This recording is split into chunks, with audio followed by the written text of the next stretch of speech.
BA college পর্যন্ত। ওখানে এক ব্যক্তি মোহাম্মদ মহিউদ্দিন সাহেব একটি 10তলা ভবন করে রাস্তাটা বন্ধ করে রেখেছেন। আমরা বারবার এলাকা উন্নয়ন কমিটি বরাবর এবং মসজিদ কমিটি বরাবর, তারপর থানা ওসি বরাবর অভিযোগ দিয়েও কোনো সুফল পাই নাই।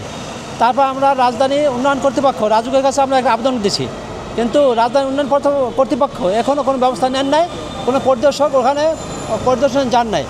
আমরা আশা করব যে রাজুক এবং বিভিন্ন অন্যান্য সংস্থা যেমন সিটি কর্পোরেশন তারা যেন ওখানে যায় ঘটনা পরিদর্শন করে এবং সাধারণ ছাত্রছাত্রী এবং একজন রুগী অ্যাম্বুলেন্সের গাড়ি অথবা ফায়ার সার্ভিস অন্যান্য জরুরি সেবামূলক গাড়ি যেন ঢুকতে পারে তার শুরু ওরা করে দেয়। একটা ব্যক্তির কারণে যেমন মহিউদ্দিন ব্যক্তির কারণে পুরো সমাজটা নষ্ট। আমরা চাই রাস্তাটা হোক, জনসাধারণ উপকৃত হোক। সবাই রাস্তা ছাড়ছে, কিন্তু একজন মহিউদ্দিন উনি প্রভাবশালী এক লোক হয়, ওনার বিরুদ্ধে কেউ কিছু বলছেন না। থানা পুলিশ সহ শুরু করে কেউ কিছু বলার সাহস পায় না। রাজুকের কাছে বারবার ধর্ণা দেওয়ার পরেও রাজুক এখনও আমাদের কাছে কি কাগজ জমা দিয়েছেন এগুলো দেখা? আমরা রাজুকের কাছে কাগজ জমা দিয়েছি। তারপরে হ্যাঁ, এটা রাজুকের কাছে দেওয়া, এটা রাজুকের কাছে দেওয়া এই অভিযোগগুলি। হ্যাঁ, তারপরে রাজুকের দিয়েছি যে অবৈধভাবে ভবন নির্মাণ রাস্তার উপরে, রাস্তা দখল করে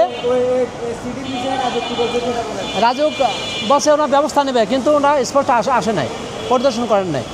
তারপরে সিটি কর্পোরেশনে আমরা দরখাস্ত দিয়েছি যে আপনার রাস্তা তো সিটি কর্পোরেশনের রাস্তা। রাজুক বলছে রাস্তা আমাদের না, রাস্তা সিটি কর্পোরেশন, আপনি সিটি কর্পোরেশনে অভিযোগ দেন। সিটি কর্পোরেশন যে আপনি অভিযোগ দিয়েছেন সেই কাগজটাকে কি মানে জি আছে আমাদের কাছে আছে।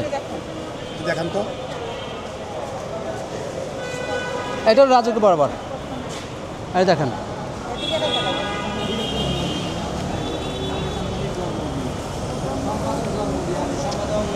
এটা রাজুক বরাবর দেওয়া পাঁচজন বাড়িওয়ালা এলাকা, 5জন গণ্যমান্য ব্যক্তি রাজুকের কাছে আবেদন, তারা ওখানে প্লট মালিক ওখানে। আর এটা হলো সিটি কর্পোরেশন দেওয়া, 5জন তারা দিচ্ছে সিটি কর্পোরেশন। জি, এবার আবার লিগাল নোটিশও দিচ্ছি, রাজুককে আবার লিগাল নোটিশ দিচ্ছি। তারপরে এই মহিউদ্দিন সাহেবকে লিগাল নোটিশ দেওয়া হয়েছে যে দয়া করে যেন সে রাস্তাটা ছেড়ে দেয়। জনসাধারণের কথা চিন্তা করে যেন অ্যাম্বুলেন্সের একটা গাড়ি, একটা ফায়ার সার্ভিসের গাড়ি, একজন রুগী নিয়ে একটা লাশ ডেড বডি যেন বের করা যায়। উনি এমনভাবে রাস্তাটা বন্ধ করছে, 4জন লোক গিয়া একটা ডেড বডিও বের করতে পারবে না। তা আমরা অনুরোধ জানাই, উনি একজন ভালো মানুষ আমরা মনে করি, হ্যাঁ, জনগণের স্বার্থে উনি রাস্তাটা খুলে দেয়, এটাই আমাদের আবেদন। ওটাতে আমার কাছে ব্যক্তিগত কোনো শত্রুতা নাই, জনস্বার্থে যেন উনি আমাদের দিকে তাকাইয়া, এলাকার জনগণের তাকাইয়া রাস্তাটা যেন উনি খুলে দেয়, এই আমার কথা, এছাড়া আর কিছু নেই।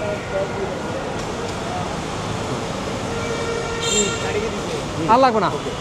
আপনার ওই রাস্তা যে ওইটা ধরেন রাস্তা কয় ফিট? রাস্তা 10 ফিট। 10 ফিট। এখন রাস্তা আছে কয় ফিট? 5 ফিট আছে। 5 ফিট আছে। এখন আপনার সামনে আছে 10 ফিট, পিছনে 10 ফিট। 10 ফিট, মাঝখানে 5 ফিট।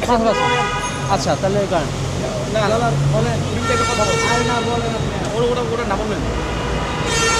আচ্ছা, অনাছে আপনার রাস্তা প্রথমে, আমাদের রাস্তাটা প্রথম দিকে সামনে দিয়েও মুখেও 10 ফিট আছে, 10 ফিট, পিছনেও 10 ফিট আছে, শুধু মাঝখানে মহিউদ্দিন সাহেব, মাঝখানে আপনার রাস্তা মহিউদ্দিন সাহেব রাস্তা কয় ফিট জায়গার ভিতরে 5 ফিট আছে?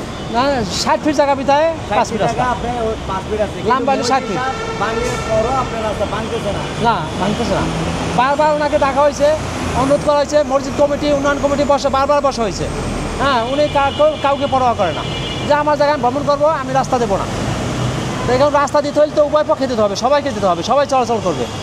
আচ্ছা, এখন যারা 10 ফিট জায়গা দিচ্ছে, জি, ধরেন আপনি দিচ্ছেন 10 ফিট, উনি দিচ্ছে 10 ফিট, উনি দিচ্ছে 10 ফিট, এই মহিউদ্দিন সাহেব কি জায়গাটা কি কিনা সম্পত্তি নাকি? তার কেনা সম্পত্তি। কিনা সম্পত্তি।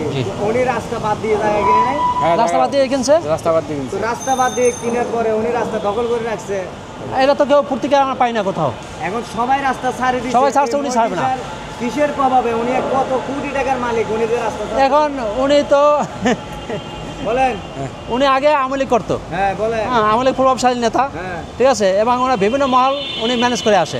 আমরা অভিযোগ দিলেও আমরা তো এখন বর্তমানে উনি কোন দলের সাথে জড়িত? আওয়ামী লীগের সাথে জড়িত আছে। আওয়ামী লীগ এখন আওয়ামী লীগের সাথে তারা গোপন বৈঠক করে। এর সাথে একটা লোক আছে ওই এলাকায় আওয়ামী লীগ নেতা জসিম নামে, হ্যাঁ, ওই জসিম আওয়ামী লীগকে সংগঠিত করে এবং ওই এলাকা পুরো লিডটা এখনও জসিমের হাতে কন্ট্রোল করে। হ্যাঁ, এই জসিমে বাউন্ডারি দেওয়া হয়েছে ওখানে। আচ্ছা, আপনারা যে থানায় অভিযোগ দিচ্ছেন জি, এই রাস্তার বিষয়ে, জি, এই পুলিশ যে আপনার বিবাদীকে ডাকলো, হ্যাঁ সে পুলিশকে কি জবাব দিচ্ছে? পুলিশ আসছে, স্পটে আসছে, আসে উভয় পক্ষের কথা শুনছে, শোনার পরে পুলিশে আমাদের যে সেলিম সাহেব বলছে কিছু খরচ মরচ দেন, পুলিশকে টাকা দিয়ে যাচ্ছে। আমাদের বিভাগে আমাদের যে মালিক যে সেলিম সাহেব, মহিউদ্দিন সাহেব মনে করেন 1 লাখ টাকা বা 50,000 দিয়ে দিয়েছে। এবার পুলিশ বলে কি যে আপনার ওখানে স্থানীয় গণ্যমান্য ব্যক্তি যারা আছে, হ্যাঁ তাদেরকে দিয়ে বসেন, বসে আলোচনা করেন। গণ্যমান্য ব্যক্তিকে ডাকছে মহিউদ্দিন সাহেবকে, বলছে আমি থানায় ব্যবস্থা বলছি, থানায় বসবো, আমি থানায় অভিযোগ দিচ্ছেন না, কারণ কি মহিউদ্দিন সাহেব কি থানায় বসছে? না বসে নাই, উনি কি বলে? উনি বলে আমি থানায় বসবো, থানায় বসতে বসো। বসবে না, তা সে বসবে না, হ্যাঁ, থানায় বসবে না, থানায় বসবে না, রাস্তাও দেবে না, হ্যাঁ মানে গায়ে জোরে। তোমার কয়টা বাড়ি আছে? আরও বাড়ি থাকতে পারে, আমার জানা নেই, দেশের বাড়ি কোথায়? তাও বলতে পারি না। ওখানে বাড়ি এই পর্যন্ত জানি, কিন্তু বাড়ি কই দেশে বাড়ি তো বলতে পারি আরেক জায়গা থেকে না। এখানে অবশ্যই যায়। অবশ্যই, ওনার একটা- কিন্তু সেটা আমার জানা নেই, না নেই। এটা আমার জানা নেই। আচ্ছা, এখন আগে আপনি এই রাস্তার বিষয়ে সরকারের দৃষ্টি কিছু বলেন। আমি সংশ্লিষ্ট কর্তৃপক্ষ যেমন রাজু, তারপর সিটি কর্পোরেশন, এদের দৃষ্টি আকর্ষণ করছি যাতে রাস্তাটা হয়, 10 ফিট রাস্তা যাতে হয়। যেমন একটা অ্যাম্বুলেন্স, একটা ফায়ার সার্ভিস গাড়ি, যেমন গতকালকে চট্টগ্রামে যে ভয়াবহ ঘটনা ঘটলো, যাতে অ্যাম্বুলেন্স গাড়ি ভালোভাবে ঢুকতে পারতো বা একটা ফায়ার সার্ভিস ঢুকতে পারতো, এত হতাহত হইতো না। তা আমরা চাই এটা আবাসিক এলাকা, হ্যাঁ হবে, আজ কি কাল হবে, একটা আবাসিক এলাকা হবে। তাই একজনের কারণে এই রাস্তাটা বন্ধ কইরা যাতে এরকম একটা দুর্ঘটনা না ঘটে, রাস্তা উনি 5 ফিট জায়গায় সাইডে রাস্তা 10 ফিট হয়ে যায়, হ্যাঁ তাহলে আমাদের এলাকা খুব সুন্দর হয়, বাচ্চারা ওখানে স্কুল কলেজ আছে, যাতায়াত করতে পারে, সবার জন্য সুবিধা হয়। হ্যাঁ তা আমি চাই রাস্তা, ওনার কারণে রাস্তা বন্ধ হয়ে গেছে, দয়া করে উনি যে রাস্তা 5 ফিট ছেড়ে দেয়, ওনার কি যায় বিশাল ভবন 18 কাঠা জায়গা, 5 ফিট জায়গায় সাইডে দেয়, তো তেমন কোনো ক্ষতি হবে না। ঠিক আছে, আমি চাই রাস্তাটা হোক। এই জন্য যারা সাংবাদিক ভাইরা আছে সবাই যেন এরা একটু ভালোভাবে লেখালেখি করে বা সংশ্লিষ্ট কর্তৃপক্ষকে জানায় যে রাস্তা যাতে হয়, এটা আমার জোর দাবি।